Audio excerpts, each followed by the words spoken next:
মুখে মুখে কথা, হ্যাঁ খালি মুখে মুখে কথা। কি হয়েছে বিকি, তুমি ওকে সকাল মারছো থেকে কেন? আমি একাই সব গিফট প্যাক করেছি, ওকে একটু ডেকেছি বলে যে অকমতের আমি সাহায্য করি না। এই তুই আমাকে মারলি, বাবাকে গিয়ে বলছি। তোমার আঙ্কেল ভীষণ রেগে যাবে। এত রেগে যাক। বাবা, এই শিবপ্রসাদ ভাই রে, আমার টাকা কবে দিবি? হ্যাঁ ছাড়ো ছাড়ো আগে। তোমার ভাই 25 কোটি টাকা ধার নিয়েছে, 6 মাস হয়ে গেল দেওয়ার নাম করছে না। এটা সত্যি যে আমি টাকাটা ধার নিয়েছি।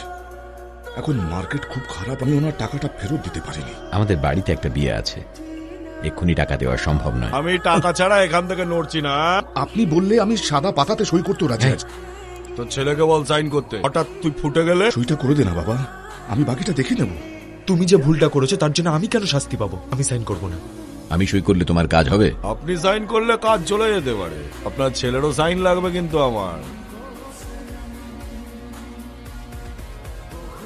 করুক যেন ওর টাকাটা দিতে না পারে, তাহলে এই বাংলো পুরো আমার।